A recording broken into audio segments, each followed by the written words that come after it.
હું કહેતી હોઉં છું કે બધી દવાઓ ટ્રાય કરો, IVF UVF આ કરો તે કરો, બધું જ કરો, અને તેમ છતાંય વૈજ્ઞાનિક રીતે એમાં કશુંય ખોટું ન હોય, બધું જ દવાઓ ચાલતી હોય, આ ચાલતું હોય, તેમ છતાંય ગર્ભમાં કશું ન રહે, એ ખાલી રહે, તો તમારે ક્યાંક તો માનવું પડે ને.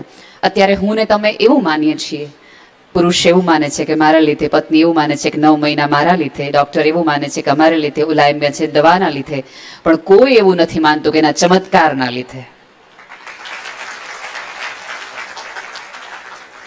સાહેબ, તમે વિચાર તો કરો, ટાગોરે એવું ગીતાંજલિમાં કીધું છે કે જેને નોબેલ પ્રાઇઝ મળ્યું છે કે આ પૃથ્વી પર જ્યાં સુધી એક બાળક અવતરતું રહેશે ત્યાં સુધી ઈશ્વરને માનવજાત પ્રત્યે હજી શ્રદ્ધા છે કે ના, હજી આ માનવજાત કંઈક સરસ કરશે ને બાળક આપો, એને સર્જન શીખવાડો. તમે જુઓ, કોરોનામાં કેટલા બધા મૃત્યુ થયા, તો મૃત્યુ જ જો ઈશ્વરના મનમાં હોય તો એને ભાઈ એમ કીધું એમ સિઝેરિયન બંધ કરી દેવા જોઈતા હતા. ના, એને પેરેલલ એ પ્રવાહને ચાલુ રાખ્યો સુંદરતાથી. સાચે મારા માટે એ દરેક સ્ત્રી વંદનીય છે કે જે આ 9 મહિના આ કરાયા ન કરાયા, ખવાયા ન ખવાયા, પીવાયા ન પીવાય, અહીંયા જવાય અહીંયા ન જવાય, આનું મોઢું જોવાય અને ન જવાય. ક્યારેય વિચાર કર્યો છે?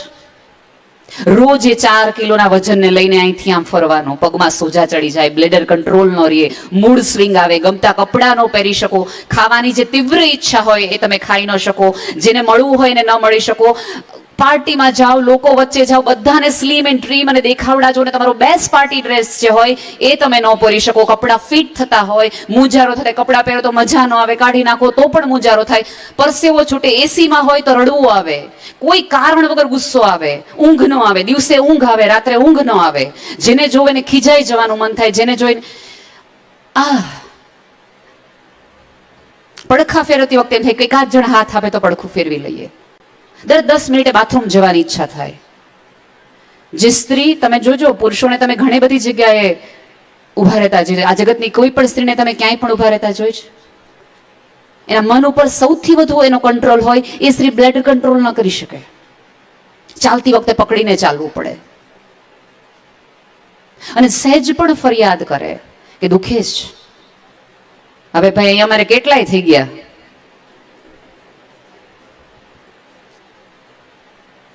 સહેજ એમ કે આ ખાવાનું મન થાય છે, જોઈ ડોક્ટરે ના પાડે, સમજી લે છે.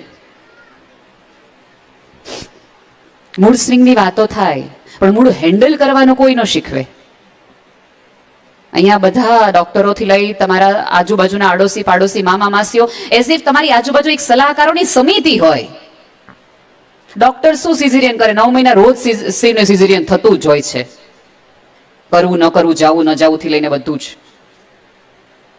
એ સ્ટ્રેસની સાથે પુરુષને, ભલે બધા એવું કહેતા હોય, હું માનું છું કે આમાંના બધી સ્ત્રીઓ, ગાયનેકોલોજીસ્ટ ને ગર્ભ સંસ્કારના જે ગુરુઓ છે એ પણ મારી સાથે જોડાશે, પુરુષને પણ એ દરમિયાન 9 મહિના મૂડ સ્વિંગ રહે છે, અને સ્ત્રીએ પેરેલલ એ પણ હેન્ડલ કરવાના છે. જો એની માં બનવાની ઘટના છે એટલે પત્ની નહીં મટી જાય, એ પુત્ર વધુ નહીં મટી જાય, એ દીકરી નહીં મટી જાય, એ ભાભી નહીં મટી જાય, એને એ રોલ તો પેરેલલ રાખવાના. 100% એનો નવો જન્મ છે, નવી એની યાત્રા છે, પણ એ યાત્રાની સાથે એને કેટલા બધા બગેજીસ છે, એક પ્રેશર છે, મેન્ટલ પ્રેશર છે. અમારે ત્યાં બાળક મંદબુદ્ધિનું આવે ને એટલે પહેલું અમારે ત્યાંથી એક્સેપ્ટન્સથી શરૂઆત થાય. એટલે આજ સુધી મેં કોઈ એવા વ્યક્તિ નથી જોતા કે બેન અમારે તો 3-4, અમે પૂછીએ ને કે વારસામાં કોઈને કંઈક તકલીફ ખરી, તો પુરુષ સાઈડના દરેક વ્યક્તિ એમ બોલે, બેન અમારે તો પેઢીમાં કોઈને આવી સહેજ પણ તકલીફ નથી.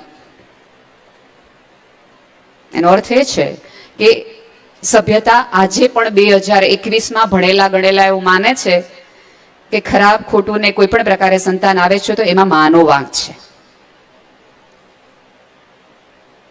એટલે એઝ ઇફ આપણે પૂછવું પડે, કોઈ આઇન્સ્ટાઈન થયા હતા તમારી 3 પેઢીમાં? તો કયો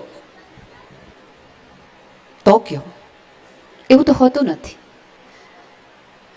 હું અત્યારે, આઈ એમ શ્યોર તમને અત્યારે બેઠા બેઠા દરેકને એવો વિચાર આવ્યો હશે કે મારું સંતાન આવું થશે ને, મારું સંતાન બેસ્ટ થશે ને, આ રીતે વર્તશે ને. તમે આજે રાત્રે કે આવતા દિવસોમાં ઉજાગરો ક્યાંક ને ક્યાંક તમને માત્ર તમારા શારીરિક ફેરફારો નથી, એ મેન્ટલ સ્ટ્રેસનો પણ છે. તમારે પુરવાર કરી દેવાનું છે કે તમે પત્ની સારા હતા, પુત્રવધુ તમે સારા સાબિત થઈ ગયા, અને હવે તમારે સારી માં સાબિત થવાનું છે. સ્ત્રીની તો આખી જર્ની સાબિત કરવામાં જ પૂરી થઈ જાય છે. અને કેવી? સારી અને સંસ્કારી. સંસ્કારની વાતો થાય ને, એ તો જોઈએ ભાઈ, એ નહીં ચાલે. માફ કરજો, ક્યારેય 24 કલાકના ટાઈમ ટેબલ, એટલી સરસ મજાની આ પુસ્તકોમાં વાતો છે. મને એક સેકન્ડ માટે એવું થઈ ગયું વિરેન્દ્રભાઈ કે સાચા અર્થમાં જો પૃથ્વી આટલી સુંદર રીતે જીવાતી હોત તો આ બખેડા જ છે ના હોત. આપણે ત્યાં પ્રોબ્લેમ એ થાય છે કે યુક્રેન અને રશિયાની સંધિના દિવસ નક્કી કરવાનો હોય ને એમ કુટુંબ સામાજિક રીતે નક્કી કરે, હવે આવતા મહિનાથી પ્રેગ્નન્સી પ્લાન કરો, ચલો. ખોટી હોવ તો કયો? વસંતની કોઈ ડેટ હોય, તમારા કુંડામાં તમે એક છોડ વાવો અને નક્કી કરો કે 21મી તારીખે આમાં ગુલાબ જોઈએ જ. આંબો ગમે એવો હોય પણ અમારે આંબો નહીં ચાલે. અમારા કુટુંબમાં તો બધાને કેળા ભાવે છે, એટલે આ આંબામાંથી કેળા જ ઉગવા જોઈએ. આ ભલે કેસર કેરીનો આંબો રહ્યો પણ અમને બધાને જમાદાર અમારા કુટુંબમાં ચાલે છે, ગમે એ કરો. પહેલું, મારી દ્રષ્ટિએ તમારું બાળક જે આવે, જેવું આવે, એ તમારા શરીરનો અંશ છે. Accept it. એ જે આવે, જેવું આવે એવું. અને સૌથી મોટી વાત, કાનુડો આવે, રાધા નહીં.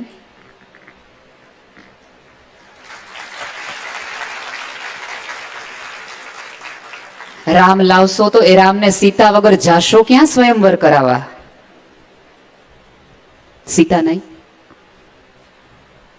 સાહેબ, તમે એક નિમિત્ત છો.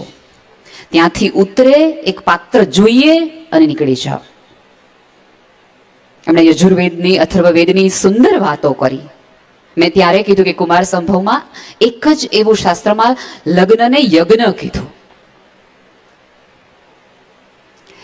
તમે આમ આઈ એમ શ્યોર વિપુલભાઈ તો જમીન સાથે જોડાયેલા છે. ક્યારેય બાળક સુંદર થવાની વાતો થાય છે, જમીન શુદ્ધિ, બીજ શુદ્ધિની વાત થાય છે. જમીન શુદ્ધિની તો થોડી વાતો કરો. પાણી આપવામાં આવે છે એની શુદ્ધિની તો વાત તો કરો. આંગણું શુદ્ધિની તો વાતો કરો. પહેલું એટલે ભાઈએ કીધું કે ગર્ભ હોય એ દરેક આ લઈ જજો. ના, તમે ઈચ્છતા હોય કે તમારી આજુબાજુ ક્યાંય પણ જીવન પ્રવેશવાની શક્યતા આવતા દિવસોમાં થવાની છે, એ દરેક વ્યક્તિ પહેલા લઈ જજો. હું તો માનું છું કે લગ્નના કરિયાવરમાં આ પુસ્તક હોવું જોઈએ. સંધિની ડેટ નક્કી થઈ જાય પછી પુસ્તક નહીં કામ લાગશે. એમની પણ એમને બધી એ મારા માટે નવા વિષયો છે કે જીનેટિકલી આ બધા ચેન્જીસ થાય છે ને આ બધું. અને હું અહીંયા બેઠેલી તમામ વ્યક્તિને કીધું કે જો એ એટલું બધું ખરેખર એકચ્યુઅલી હોય તો પ્લીઝ એના ઉપર વધુ કામ કરો. કારણ કે અહીંયા બેઠેલા તમામ ડોક્ટરોને ખબર છે કે સેરેબ્રલ પાલ્સી અને ઓટિસ્ટિક બાળકોની સંખ્યા વધી રહી છે. જો જીનેટિકલી ચેન્જથી આ બધી વસ્તુથી થાય તો મેક્સિમમ એવા વિડીયોઝ, એવી વાતો સમાજમાં લાવો. અને અહીંયા બેઠેલા જે સાંભળી રહ્યું છે દરેકને વિનંતી છે કે જો આવા કોઈ ચેન્જીસ આવતા હોય તો મીટ ધેમ. આપણી પ્રોબ્લેમ એ છે કે આપણને બધાને બેસ્ટ નહીં, ધી બેસ્ટ સંતાન જોઈએ છે. મારે સારું નહીં, મારે બધાથી સારું લાગવું છે. એઝ ઇફ તમારું સંતાન એ તમારી દેખાડી દેવાની વૃત્તિમાંથી આવતો કોઈ એક તીર હોય એમ. કોઈને પૂછીએ કે તમારે શું કામ બેસ્ટ સંતાન જોઈએ છે, તો કોઈ એવું કીધું કે 7 પેઢી સુધી યાદ રાખવું જોઈએ. બરાબર. કોઈએ એવું કીધું કે મારું નામ રહેવું જોઈએ. સાહેબ, તમે તમારા બાળકને પૃથ્વી પર લાવવાનું એક માધ્યમ છો, એનાથી વિશેષ કશું નહીં. તમારું બાળક એની શક્યતાઓ, એના સ્વપ્નાઓ, એની ધારણાઓ અને એની પાંખો લઈને જ આવ્યું છે. તમારે એ પાંખોમાં પોષણ આપવાનું છે. આકાશ તો એનું પોતાનું છે. ફ્લાઇટ રનવે પર જેમ ચાલે ને, દોડે ને, મા બાપનું કામ એ બાળક ઉડતા ન શીખે ત્યાં સુધી ને ઉડવાની તૈયારી કરી શકે ત્યાં સુધીનું પ્લેટફોર્મ આપવાનું જ છે. હું તો એ વસ્તુની પણ વિરોધી છું કે તમને જેવું જોતું એવું બાળક નહીં, જેવું હોવું જોઈએ એવું બાળક નહીં. કારણ કે હું મહામાનવ નથી, હું સારી વિચારક નથી, એટલે હું મારી મર્યાદાનું બાળક ના કમાન્ડ મારા બાળકને આપીશ. મારી માટે રૂપાળું હોવાનું મહત્વ હશે તો હું રૂપની વાત કરીશ. તમને મેથ્સ ગમતું હશે તમે મેથ્સની વાત કરશો, તમને ઇંગ્લિશ સાહિત્ય ગમતું હોય તો અંગ્રેજી સાહિત્યની વાત. એનો અર્થ એ થયો કે હું મારી ફ્રેમનું બેસ્ટ બાળકની વાત કરી રહી છું, જ્યારે કે અહીંયા વાત તો મહામાનવ તરફની યાત્રાની છે. સાહેબ કરુણાવાન, દયાવાન અને બહુ જ સરસ વાતો અહીંથી થઈ. અને એ ઉપરથી તો મને એવું લાગ્યું કે 20 વર્ષ પછી સુરતમાં તો જે ફાલ આવવાનો છે એટલો પવિત્ર ને એટલો મજાનો આવવાનો છે કે સાધુઓ, સમાજકો, સેવકો અહીંથી વધુ ને વધુ આવશે. ના, ટ્રસ્ટ મી. સરસ જયદેવભાઈ શરૂઆતમાં જ એ વાક્ય કહી દીધું, કુવામાં હશે ને તો વેડામાં આવશે. બીજની શક્યતા હશે તો એ ફૂલી ફાલી શકશે. એમાં થોડા થોડા રંગરોગાન કરી શકશું આપણે, થોડું. પણ તમે એમ હોય કે તમારા પ્રભાવથી મુક્ત એ બાળક આવશે, તો એની માટે તમારું મક્કમ હોવું બહુ જરૂરી છે. ને હવે મક્કમ આવટ આપણે બહુ રહ્યા જ નથી એટલા બધા.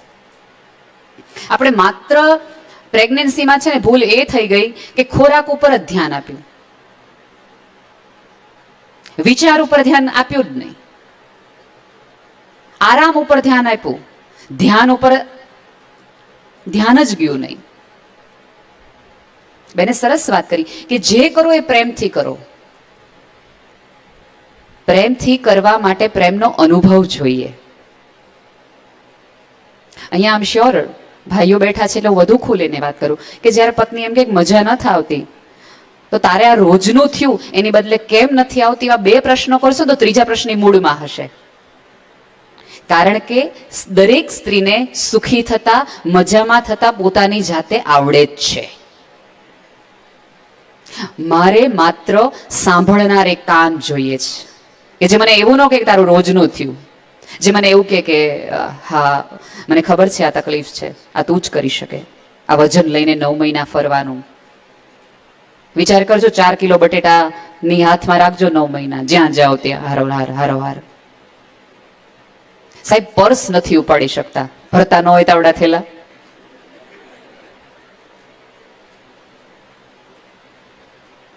આ ગર્ભ યાત્રા, મને આ શબ્દ સાથે આઈ લવ યુ છે.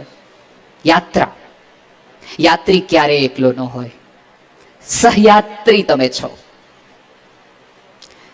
પતિ પત્ની નથી થવાનું, એ બંને મિત્રો થશે. તમને યજુર્વેદમાં જ એક શ્લોકમાં એક એવું કહેવામાં આવ્યું છે કે તને 100 પુત્ર થાય અને 100મો પુત્ર તારો પતિ હોય. મિત્ર ભાવ કહેવામાં આવ્યો છે.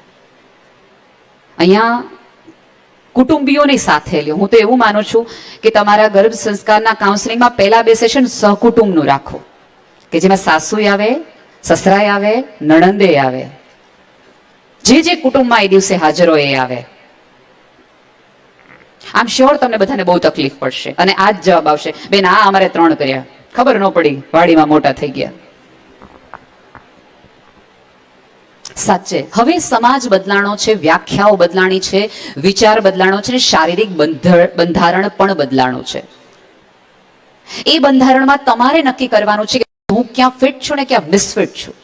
આ સહયાત્રા છે, ગર્ભની યાત્રા છે. એને પણ થોડા ડુ એન્ડ ડોન્ટ્સ આપો કે એને આમ વાત કરો. પ્રેમનો અનુભવ બાળકને હશે જ નહીં તો હું શું પ્રેમ કરવાની, હું શું કમાન્ડ આપવાની. હાથ રાખીએ છીએ ને ત્યારે જે ચામડી વચ્ચે આવે છે ને એ દરેક સ્ત્રીને જલ્દી ચામડી ઉખેડીને સ્પર્શ કરી લેવો છે. હું આમ શ્યોર કે જ્યારે તમને આ લોકો સોનોગ્રાફીમાં તમારા બાળકનું ચિત્ર દેખાડતા હશે ને ત્યાં તમે જોઈ લીધું છે કે આ આવું છે. રાત્રે ઉઠીને તમે ફાઇલો જોઈને જોયું કે કેવું લાગે છે. સાથે બેસાડીને તમને પતિને દેખાડો, એની સાથે વાતો કરો. એવી સરસ વાતો આ પુસ્તકમાં છે કે તમારે તમારા બાળક સાથે વાત કરવાની છે. વાત કરવા માટે બહુ જરૂરી છે કે તમને જાત સાથે વાત કરવાની ટેવ હોવી જોઈએ. ભારતીય માનસમાં સ્ત્રીને જાત સાથે વાત કરવાનો સમય પણ નથી, અવકાશ પણ નથી, અને સોરી ટુ સે આદત પણ નથી. આદત પણ નથી. પ્રેગ્નન્સી પ્લાન કરતા પહેલા સેલ્ફ જાત સાથે રહેવાનું શરૂ કરો. તમારી એકલતાને, તમે એકલતા નહીં, લોનલીનેસ અને અલોનનેસ એવા બે અંગ્રેજી શબ્દો છે. અલોનનેસમાં પીડા હોય, લોનલીનેસમાં મજા હોય કે મારું એકલતાનો વૈભવ છે. આ મને જેમણે સમાધિની વાતો કરી ને, અધ્યાત્મની વાતો કરી. વિરેન્દ્રભાઈ, તમારું સાયન્સ તો બહુ અઘરું છે, મારાથી તો એટલું બધું ન થાય, અને હું તો મજાની માણસ છું, એટલે હું બહુ ગર્વથી કહું છું કે મને મોક્ષની કોઈ ઈચ્છા નથી. આ પૃથ્વી એટલી સુંદર છે, એટલી માણવા લાયક છે, હું દર વર્ષે નવો જન્મ લઈને આ પૃથ્વીને વધુ ને વધુ સુંદર બનાવવા માંગુ છું. આ આખી સભ્યતાની રચના મારા માટે થઈ છે. ઉપરવાળાએ મહા મહેનતો કરી બ્રહ્માંડ મારી માટે બનાવ્યું છે. જેટલી કર્મની ડેફિનેશનમાં મળશો એટલા પીડાશો. સભાનતા કર્મની રાખો. સભાનતા, આઈ રિપીટ, તમારા કર્મો માટેની સભાનતા રાખો, તમારા કર્મની પીડા નહીં. એ પીડા હંમેશા આપણને ભૂલ કરાવે, તકલીફમાં નાખે, મૂંઝવણમાં નાખે. રાધર ધ્યાન છે એક પ્રકારની સભાનતા છે, awareness of time and place. જીસસને એવું કીધું, પૂછવામાં આવ્યું હતું, તમે તો આમ શ્યોર બાઇબલ વાંચ્યું હશે, તમને ખબર છે કે જીસસ એવું કહેતા, માય ફાધર્સ લેન્ડ, હું તમને મારા પિતાના ઘરે લઈ જાઉં, મારા પિતાના ઘરે લઈ જાઉં, ત્યાં આ હશે, આ હશે, આ હશે. એટલે એક યાચકે પૂછ્યું કે એકચ્યુઅલી તમારા પિતાના ઘરે એવું કયું સ્વર્ગ હશે કે જે પૃથ્વી પર નહીં હોય? ત્યારે એણે એમ કીધું, there shall be no time and place. ત્યાં સમય અને સ્થળ ન હોય. હવે એ ત્યાંના હતા, પશ્ચિમના, પણ બધાની મોટામાં મોટી તકલીફ, બેને કીધું ને કે ગૂગલ, યુટ્યુબ, આ વાંચીએ ને પછી છેલ્લું પાને આપણે કયો વિચાર આવે? હે, આ સાચું હશે? જે દિવસે તમને એવું લાગે ને હે આ સાચું હશે, તો બીજું પાના તરફ ન જતા. પહેલું પાનું જ તમને અથથી ઇતિ સુધી, શબ્દ સુધી ઇન્વાઇવ થઈ જાય, તમારા રગે રગમાં, નસે નસમાં ઉતરી જાય, અને તમારા સેલ તમને કહેવા માંડે કે આવું થાય, આવું બને, ત્યારે બીજા પાના તરફ જજો. કોઈ પણ મેડિકલ સાયન્સ એ પણ હવે પુરવાર કર્યું છે કે જેમાં ડાઉટ છે એ વસ્તુને ઉગતા વાર લાગશે. તમે આમ જુઓ ને તો તમે એક કુંડામાં બીજ વાવો, એને ઉગાડો, પછી તમે દર 3 મહિને ખોદી ખોદીને જોવો છે ઉગ્યું કે નહીં, પાણી નાખવું, તડકો આપો, બધું નહીં. પૂરી શ્રદ્ધા સાથે 100%. તમારા જીવનના અનુભવ ગમે એવા ખરાબ હોય, તો રાધર તમારી નેગેટિવિટી, અને એવું આ પૃથ્વી પર સોરી ટુ સે એવું બનવાનું જ નથી કે તમને નેગેટિવ વિચાર ન આવે. બધા એમ કે પોઝિટિવ વિચાર કરવાના. હા, પણ નેગેટિવ વિચાર આવે કે બાયણા બંધ કરી દેવાય કે નહીં, નો એન્ટ્રી, પ્રેગ્નેન્ટ છું, શક્ય જ નથી. હિમાલયમાં રહેતા સાધુએ જો હાંજની રામ રોટીની ચિંતા કરવી પડતી હોય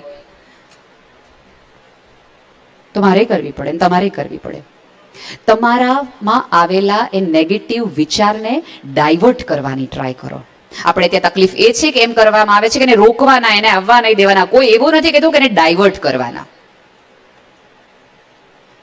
એનર્જીને હંમેશા ડાયવર્ટ કરવાની હોય, યુટિલાઇઝ કરવાની હોય, એને બંધ ન કરી દેવાની હોય, તો તે ફૂટે, ત્રાટકે, અને 1 સેકન્ડમાં કડડ ભૂસ કરી નાખે તમારી વ્યવસ્થાને.